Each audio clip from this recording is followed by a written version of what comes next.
This story begins by showing us the image of a person inserting a syringe into the yolk of an egg, causing another yolk to emerge from it.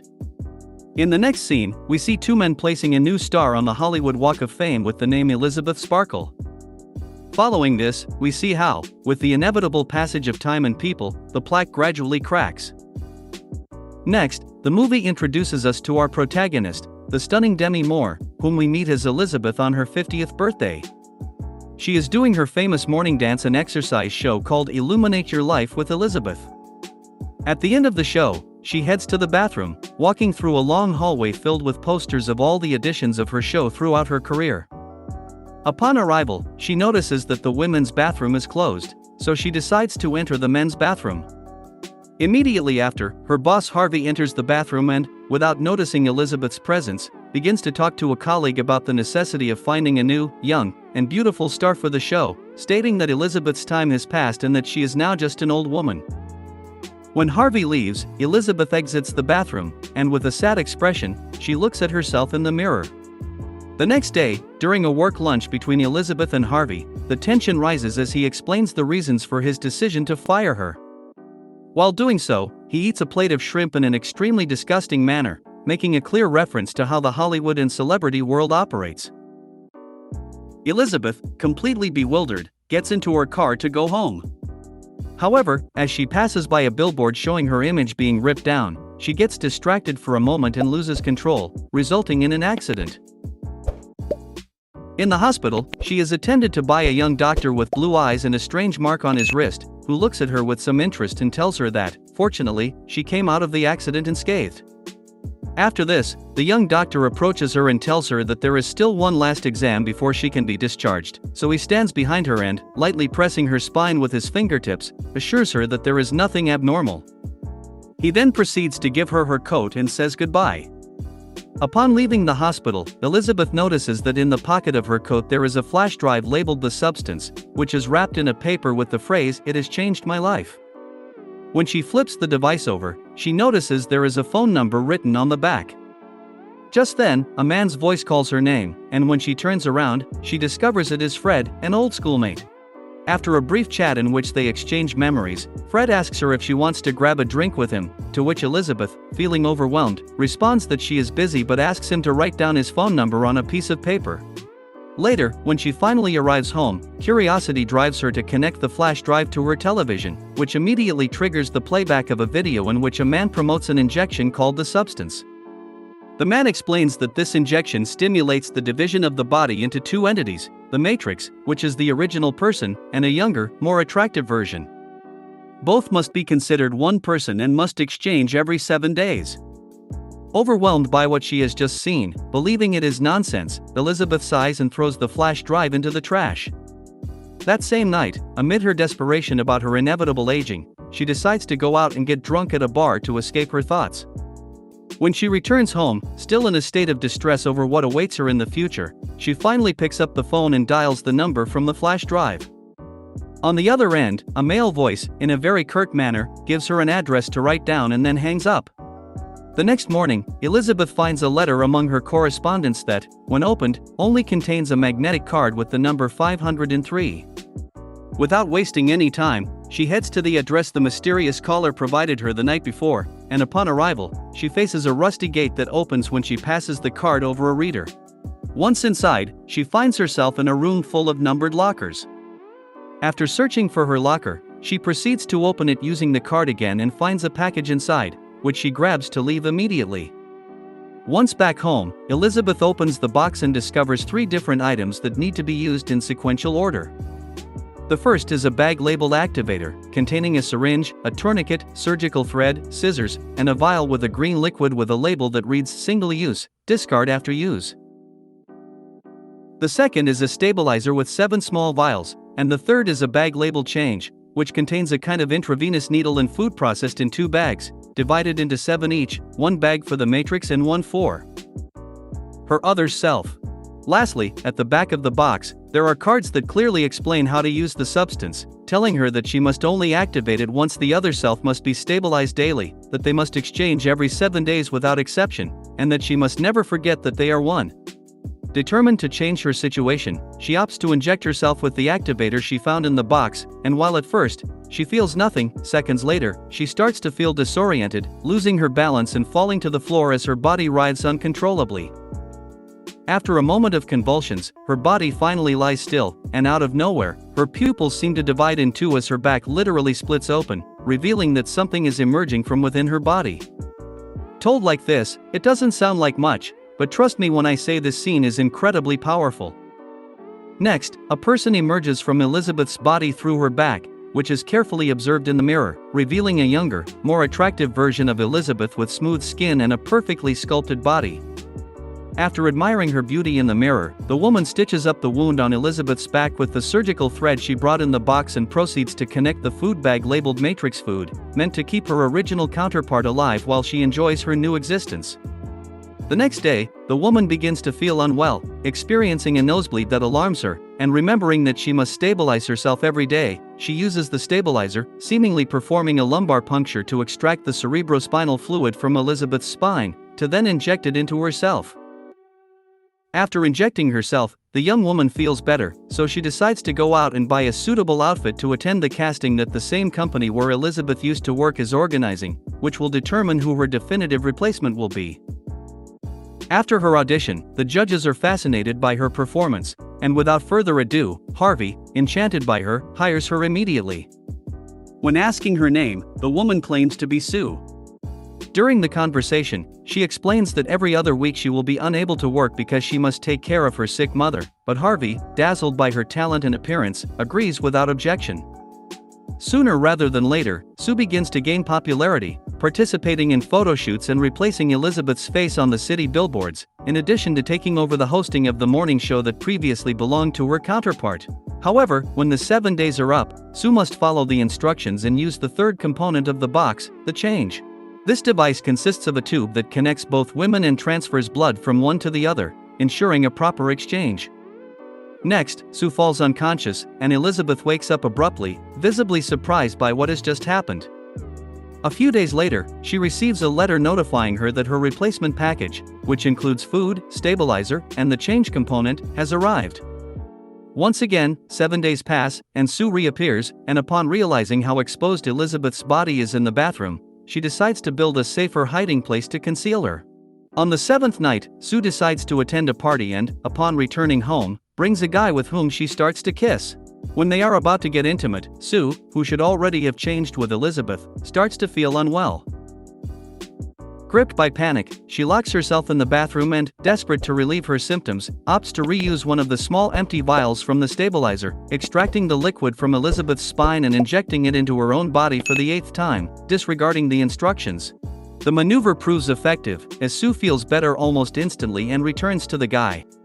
The next morning, Elisabeth wakes up confused, and upon observing her hand, she horror-stricken notices that one of her fingers is completely aged, much more so than the rest of her body. Desperate, she calls the number written on the flash drive and tells the interlocutor what happened, explaining that Sue has been abusing the substance.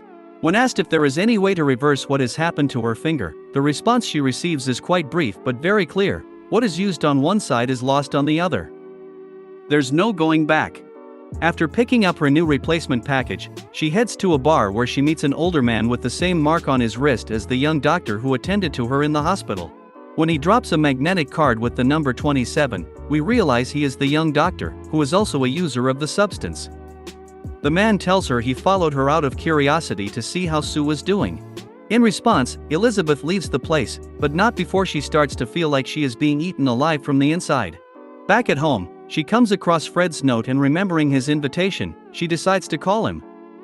After a brief conversation, they agree to go out for dinner that same night. Elisabeth prepares herself diligently, trying to regain some confidence. However, just as she is about to leave, her eyes land on one of the billboards facing the living room of her house, where she used to appear, and now she only sees Sue's face. This torments her greatly, leading her back to the bathroom to change her appearance, first adopting a style more similar to Sue's and then opting for something more conservative. As desperation takes over her mind and body, Elisabeth ultimately succumbs to her insecurities and decides not to attend the dinner with Fred. In the next scene, we return to Sue, who, after waking from a nightmare, heads to the studio to record her show. However, upon arrival, she is informed that the show has been cancelled and is called to Harvey's office. At this, Sue feels nervous and starts thinking she will be fired, but to her surprise, Harvey offers her an even greater opportunity. Instead of the morning show, he proposes that she be the star of the big New Year's Eve show. From that moment on, afraid of losing everything she has achieved, Sue makes a drastic decision. She begins to steal days from Elisabeth, extracting more and more fluid from her spine to prolong her time. When Elisabeth eventually falls asleep, exhausted and disoriented, she wakes up screaming in total horror upon realizing the devastating changes in her body. Practically half of her body has aged about 50 years. Desperate, she picks up the phone and calls the number on the flash drive, pleading for help. However, the interlocutor, in a completely calm voice, asks her if she wants it all to end, since being the Matrix, she can end her life and return to being herself again. But he warns her that the changes she has undergone in her body are irreversible. Though Elisabeth decides to continue, it's from here that we see her gradually losing all sanity. During the night, deeply angry and depressed, she finds herself cooking disgusting dishes with meat and eggs while watching an interview with Sue. In the next body exchange, Sue, upon waking, finds the chaos Elisabeth left behind and becomes furious about the lifestyle she is leading. After declaring that she never wants to be inside Elisabeth again, she extracts a brutal amount of liquid from Elisabeth's spine and remains awake for 3 months without interruption, with just 1 day left for the anticipated New Year's party, where she will be the star. Sue begins to feel unwell, trying to extract more fluid from Elisabeth's spine, but without success. What she manages to extract is a kind of pus. Desperate, she calls the number of the interlocutor, who explains that Elisabeth no longer has fluid because she used it all up, and that in order for it to regenerate, they need to make the change. Feeling the devastating effects of the absence of the stabilizer, Sue locks herself in the bathroom and urgently carries out the change process. When Elisabeth finally wakes up, she is barely a shadow of what she used to be. Her hair has completely vanished, her skin is deeply wrinkled, and her body appears as if it has been aged over 100 years. Faced with this scenario, the woman decides to end the experiment. Then, the interlocutor informs her that the termination substance has been deposited in her locker. Without thinking twice, Elisabeth goes to retrieve it. Back home, she observes Sue's motionless body and injects this new compound directly into her chest to put an end to everything.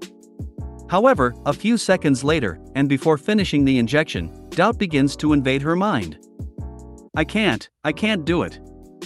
I need you because I hate myself to the bone. You have to get ready, tonight is our big night. Wake up, everyone is going to love you. Trying to awaken her and seeing that Sue does not react, Elisabeth decides to give her some of her blood intravenously. Upon awakening, Sue realizes that Elisabeth attempted to end her life and goes after her, filled with rage.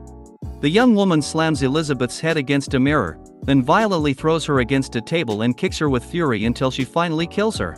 Only when Elisabeth's body is already lifeless does Sue stop and, for a brief moment, she horrifies at what she has done.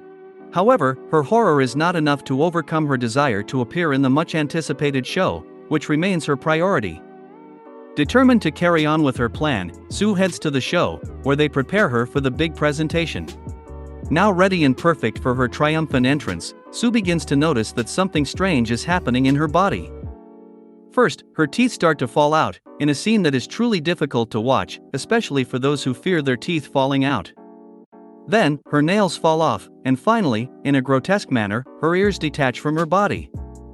Terrified by what is happening to her and fearing that the people at the show will discover her in that state, she decides to immediately return home. There, in desperation, she opts to use the remaining portion of the first activator that Elisabeth used. The division process begins again, but this time everything goes terribly wrong. The activator, designed for single use, cannot withstand a second activation, causing the bodily divisions to spiral out of control, leading to a monstrous aberration known as Monster Elisabeth. This creature is a deformed blend of Elisabeth and Sue, with multiple eyes, mouths, and limbs, and Elisabeth's face attached to its back.